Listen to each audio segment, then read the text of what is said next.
Well, it's super hot today, so we're going to take these ice pops and we're going to make ourselves a cold soup. So we're going to put these ice pops inside here.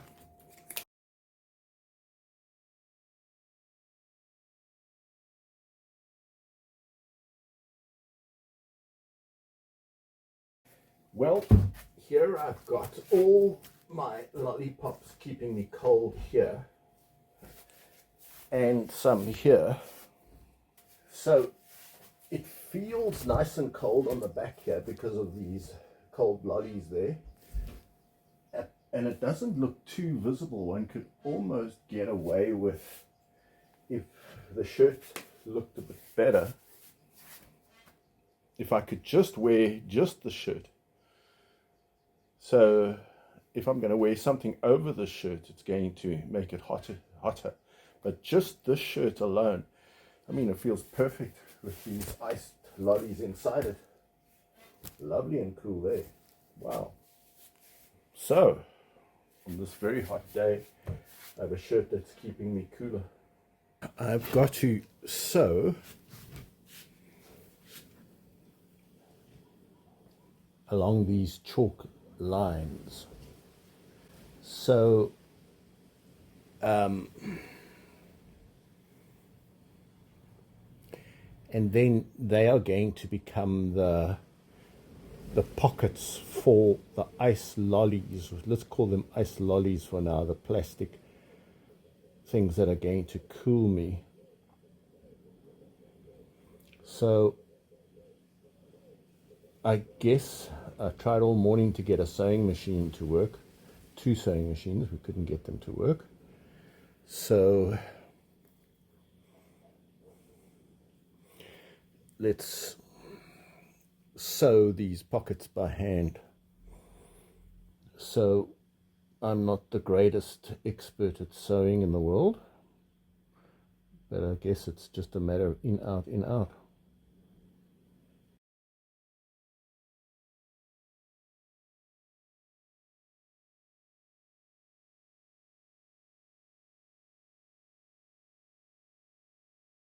Oh, there's a little knot in the thread.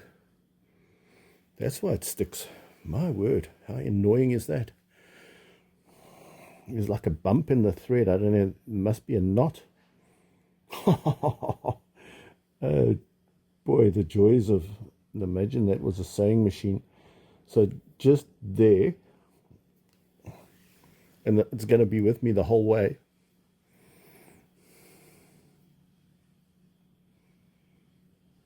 So I've got all of these pockets to sew.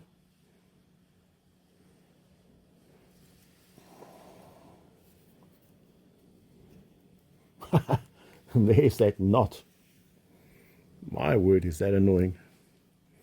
So there we've sewn one, and I guess, or just, I guess what one normally does is you pull it through and then you kind of knot it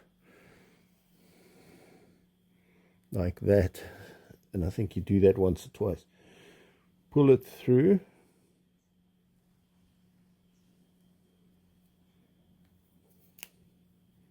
And knot it. It's such a tiny little knot that was in here, and then we can cut that off, and there's one down and a few more to go. So I have sewn here, here, here, here, here, and now I'm going to start on this side.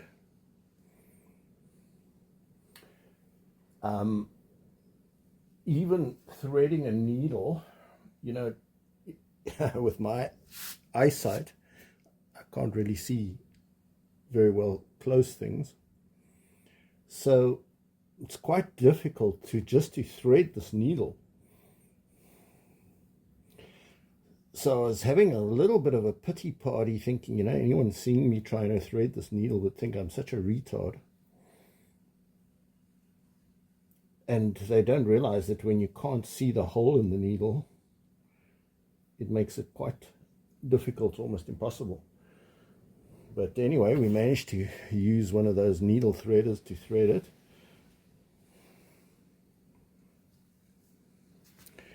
And I'm on my second piece of cotton. This one hasn't got a knot on it. As I say, I was feeling just, it's stupid, I know. I was feeling a bit sorry for myself that I'm having to do this by hand when, you know, there are sewing machines around. You just ask somebody to do it for you. But you know what? This has been the story of my life. It's actually sometimes easier to just sit down and do this manually than to go to all the trouble of asking someone, can you do this for me? And then they maybe will or maybe won't, with a good or a bad attitude. And you know what? All my life, I've just been independent. I just go ahead. It's not the ideal way to sew. I mean, and some people I found in life are super obliging. You ask them something, they will really go out of their way to do it for you. And other people I've known, you could call them Dr. No. They just,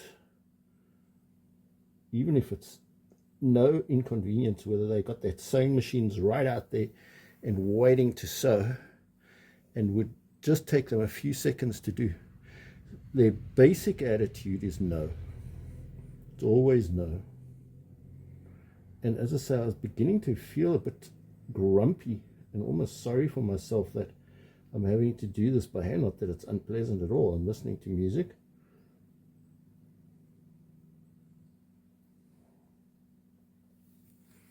But I was also thinking, you know, we hack. I've been hacking now for years. And I've got a means which is using a bushwhacker and a saw blade, which I think is going to work perfectly to cut the brush. So not sticking a brush blade on, but a saw blade on. I'm finding that with an angle grinder and a saw blade, boy, it works well. But I'm thinking to myself, for 5 years now, every Sunday we go and cut brush. We've never asked anybody for help, for money. We kind of saving the neighborhood from the danger and exposure to fire.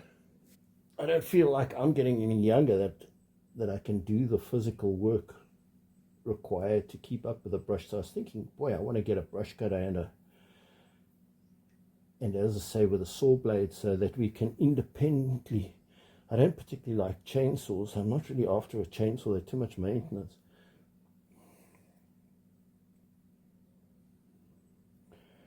So I was thinking, why should I have to pay for it myself? I mean, we're doing a favor for the neighbors and the neighborhood. And so I was kind of thinking, you know what?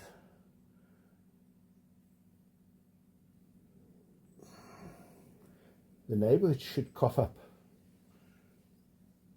and pay for it. But as I say, I don't see why I should pay and use my money. I'm giving my own time to do it. Do you know what? I know we're going to be fighting a losing battle trying to get the neighborhood to contribute. So as I say, I'm thinking, yeah, when the whole place burns down one day, for want of a simple brush cutter with a saw blade, you know, they'll be quick to complain. The neighborhood will.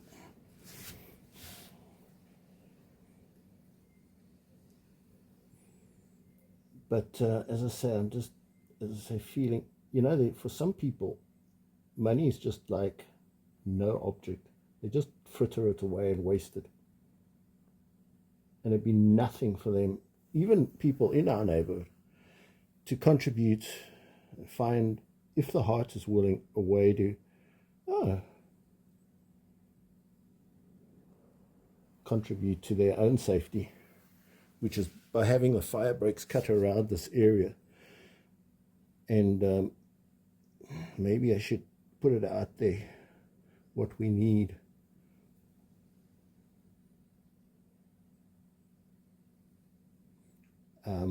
Maybe even get them to contribute to it, and then go and cut behind them.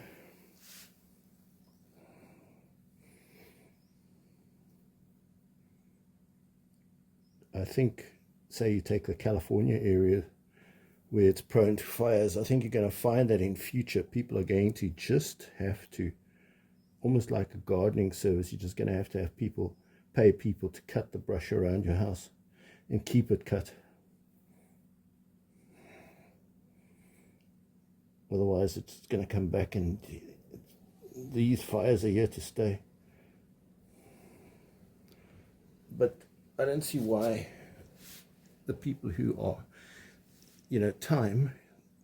giving their time, like we've been doing for every Sunday for years now, why we should have to bear the expense of a brush cutter.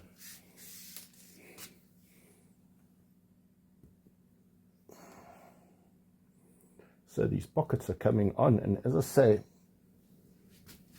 I was feeling a little sorry for myself that I've got to sit here and do this manually when it'd be so easy for someone with a machine to do it. But look, we've already sewn all of those. I've got one more here and then a few on the side, so the job is nearly done in just about an hour. So as I say, I may be feeling sorry for myself, but